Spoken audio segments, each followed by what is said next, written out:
Okay, so renting a home versus buying a home. Let's talk about it. The dream you've been sold. What is the American dream? If you're like most people, you picture a single family home with a white picket fence and 2.5 kids and a dog. Think about it. That is not an accident. Where did that dream come from? That dream is the result of decades of marketing. Some people might even call it propaganda.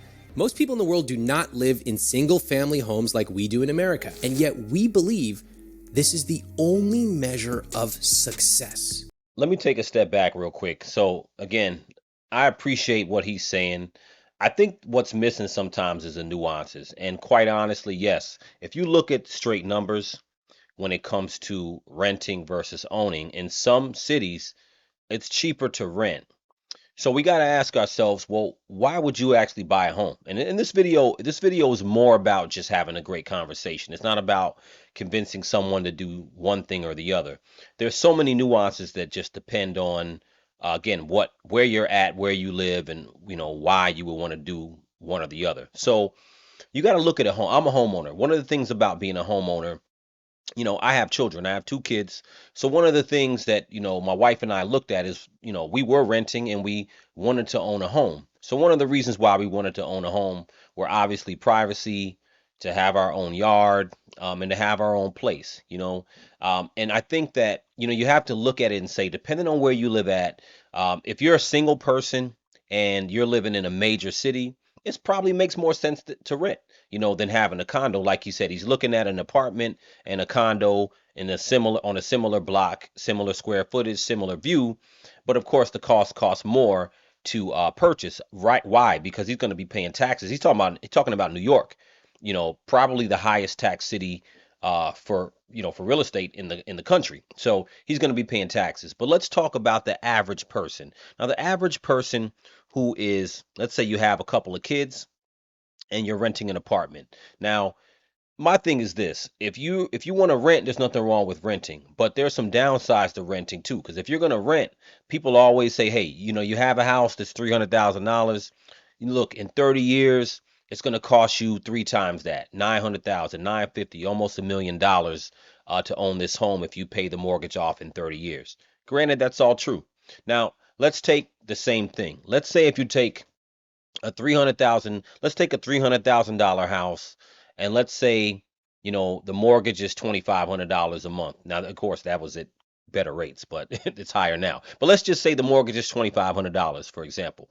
And let's say that you were renting an apartment for $2,500 for the next 30 years. So if we took, so let's start with the house.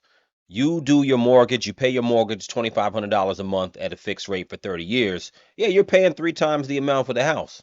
So in 30 years, God willing, you're alive and you've paid off the house.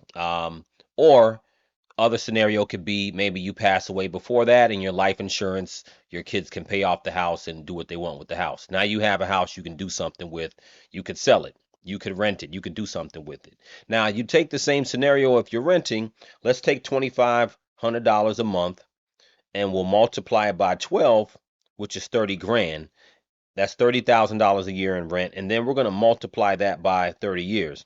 That is also $900,000. But guess what? If you rented this apartment for 30 years for $2,500 a month, you now spent 900K on a apartment that you don't own. Four main myths about home ownership, and I want you to know each of them. Myth number one: prices in real estate always go up. No, they don't. You would think people understand this after the 2008 recession, but there are powerful forces at play to get you to forget about this, such as the National Association of Realtors, your family, even the government, all encouraging you to buy a house. Remember, many things appear to always get more expensive. That is the result of inflation. But in real estate, which is opaque, landlords will often discount the number of months you can pay. They'll do rate buy downs. They will do all kinds of things to avoid reducing the price while secretly reducing the price to keep up the myth that buying a house always goes up.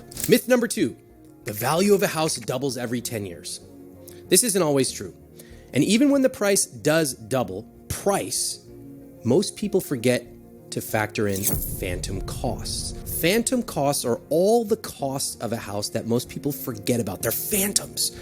They include things like closing costs, taxes, property insurance, maintenance, repairs, even the gas to drive to Home Depot that you use, and your time, and of course, the cost, the opportunity cost of that down payment and what you could have made if you simply invested it in an S&P 500 index fund. In fact, it's actually quite common that you could sell your house for a higher price than you paid for it and still lose money when you factor in all the phantom costs. Remember, it is not simply the bigger number minus the smaller number pops out profit. That's not how it works. You got to factor in all those phantom costs to get your true profit. Again, he breaks it down great in this video, but a lot of people don't talk about the nuances about buying a home. So I just want to focus on this page right here. So we have things like taxes, we have things like insurance, time, repairs, maintenance, all that. The three things I want to point out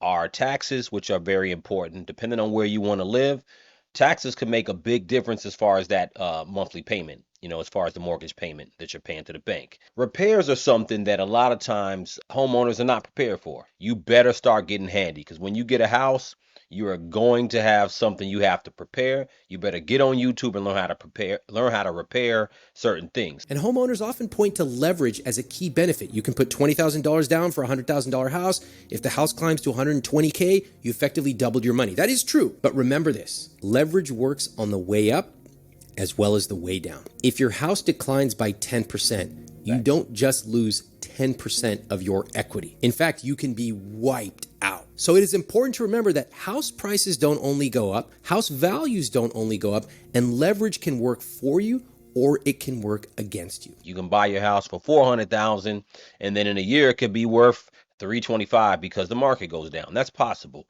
However, the most important thing is to make sure you entered into this mortgage at a payment that you can afford. Even if the property went down in value, over time, it's going to go up eventually. You just stay in the house while the property's underwater as far as value.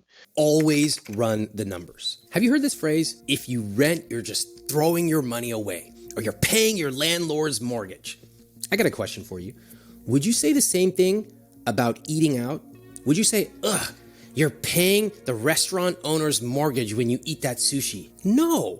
So why is it that just rolls off our tongue when it comes to housing? That's because somebody invented that phrase and now it's in the zeitgeist. And we resent that we might be paying somebody else's mortgage, but we don't resent when we go and buy paper towels and pay someone else's mortgage because we're paying for value. Now, this is really important. I want you to pay close attention, especially when you are talking about high cost of living cities like New York, LA, San Francisco, 3 cities I have lived in. Buying can be way more expensive. Well, let's stop there. So the 3 cities he mentioned, New York, I live closest to New York. I'm in New Jersey, LA, and San Francisco. Look, I'll be the first to say those 3 cities in particular, more than likely you're not buying a house. Sometimes people buy homes that are bigger than what they actually need.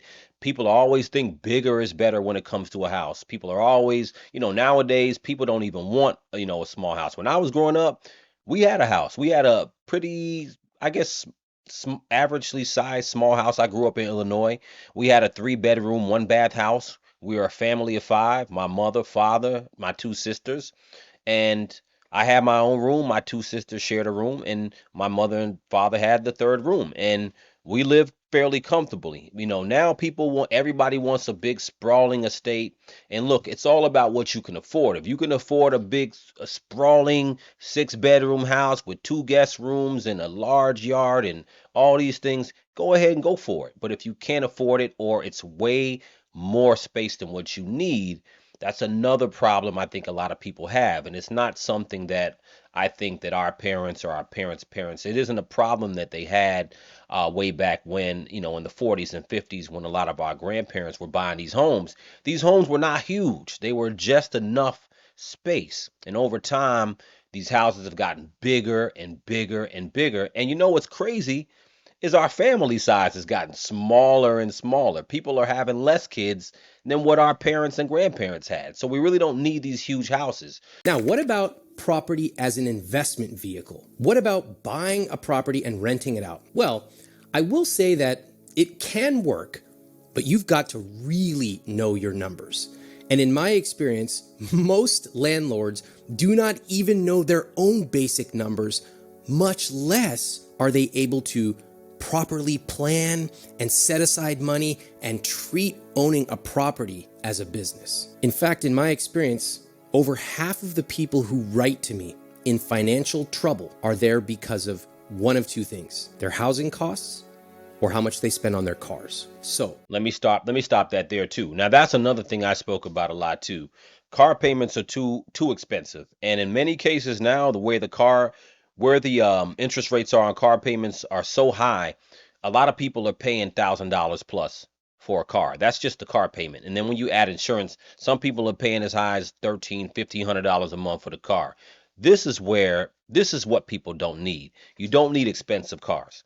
People should try to buy a used car, try to drive something that's a little cheaper, something you could pay off quicker. That's where a lot of people's money is going, into cars. is buying a house ever a good idea? I want to make sure nobody misunderstands me, because a lot of people have accused me of saying you should never buy a house. That's not true. In fact, I will buy a house myself one day. And as I said, it's going to be a terrible financial decision, but I'm going to do it anyway. What I am against is poor financial decisions and simply following what everyone else is doing without ever running the numbers. So how am I planning ahead to buy a house? Well, here are 5 questions I'm asking myself, and I recommend you do the same. Question number 1, will I live here for 10 plus years? That's because when it comes to all the costs that you will incur, including those transaction costs and closing costs, you want to amortize or spread them out over 10 years. It's kind of like buying a new car. The minute you drive it off the lot, it loses a pretty sizable percentage. That's the same thing with a house, but nobody talks about it. The minute you buy a house, you lose tens of thousands of dollars. So you want to spread those costs out over at least 10 years. That way, you have a very good shot at coming out with a good financial outcome. Question number 2, will my total monthly housing costs be less than 28% of my gross income? Let me explain. This is really important to know. Why gross income? Because some people take out tons of money to max out their 401k. We want to start from apples to apples gross income. Why 28%? Well, typically that was considered a good amount to manage risk. It's really hard to stay below that number. So maybe in a high cost of living city with low amount of debt, you can stretch it 32, 33%, but you want to be very careful because the higher you go, the more risk you have and the less you will be able to have any money to do anything else. I'm just going to end this off by saying there's different perspectives depending on where you're coming from. Now, if you're a multimillionaire, I've heard plenty of real estate investors say this about renting versus buying. The Grant Cardones, all these multimillionaires who've made a lot of money, they have a choice. It's a choice not to buy a home, and they can rent or buy wherever they want. So there's a different perspective when you can do whatever you want. If you like where you're renting, it's all good. There's nothing wrong with renting. Everybody's a renter or an owner at some point, 9 times out of 10. So it's not one or the other, but it's really about the nuances about your life. Thanks for tuning in. Hit the subscribe button. I'm going to link his video in the description. If you have any comments, let me know what you think.